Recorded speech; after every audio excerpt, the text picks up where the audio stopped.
Halo semuanya, perkenalkan nama saya Muhammad Fudail, NIM E11012410110. Nah, di sini saya akan menjelaskan tentang 15 teori komunikasi yang telah Ibu berikan. Yang pertama, yaitu teori komunikasi Shannon dan Weber. Teori ini menggambarkan komunikasi sebagai proses linear yang melibatkan pengirim pesan, saluran, dan penerima. Ada pula gangguan, yaitu noise, dapat mengganggu proses ini menyebabkan pesan tidak sampai dengan baik. Yang kedua, teori interaksionisme simbolik, yaitu teori ini menyatakan bahwa manusia berkomunikasi menggunakan simbol, terutama bahasa, dan makna dibentuk melalui interaksi sosial berulang kali.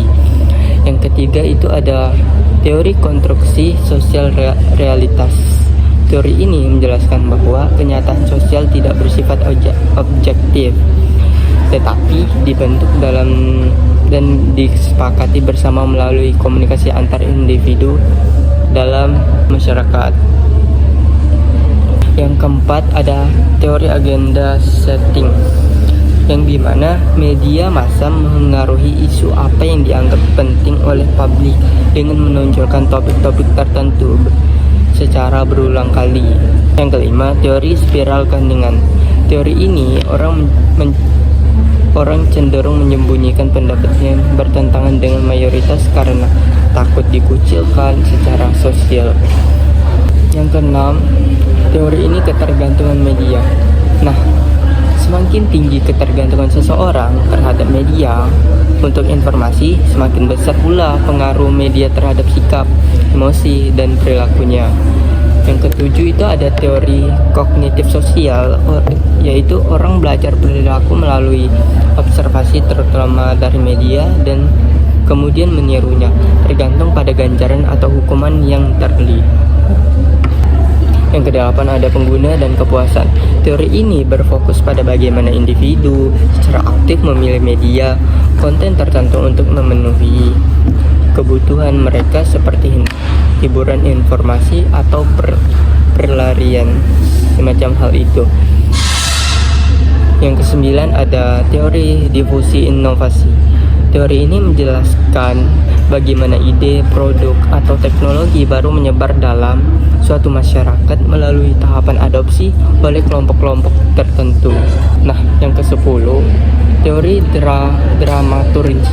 Nah, teori ini melihat komunikasi interpersonal seperti pertunjukan teater, di mana individu memainkan peran tertentu tergantung pada audiens dan konteks sosialnya. Yang ke-11, teori akomodasi komunikasi. Teori ini membahas bagaimana orang menyesuaikan gaya bicara mereka, baik mendekatkan atau konvergen atau menjauh, disebut divergen, untuk beradaptasi dengan lawan bicaranya. Yang ke-12, teori face negotiation. Nah, teori ini membahas bagaimana individu dari budaya berbeda mengelola wajah atau citra diri dan menyelesaikan konflik, terutama dalam konteks antar budaya. Yang ke-13, teori ketidakseimbangan kognitif.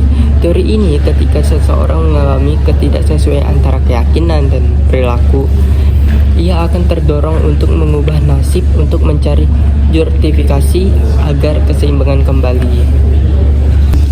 14, teori spiral interpersonal. Teori ini menjelaskan tahapan perkembangan dan kemunduran dalam hubungan interpersonal, mulai dari perkenalan hingga perpisahan. Teori fokus pada komunikasi, pola komunikasi. Teori yang terakhir yaitu yang ke-15, teori kultivasi. Teori ini menyatakan bahwa paparan jangka panjang secara terhadap media atau terutama televisi secara bertahap membentuk persepsi seseorang.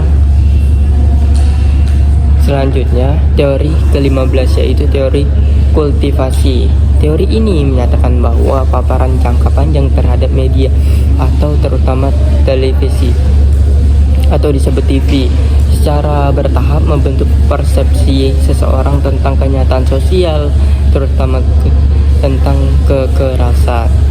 dan keadilan serta norma. Itulah 15 teori komunikasi yang sudah saya jelaskan. Kurang dan lebihnya saya mohon maaf. Sekian, terima kasih.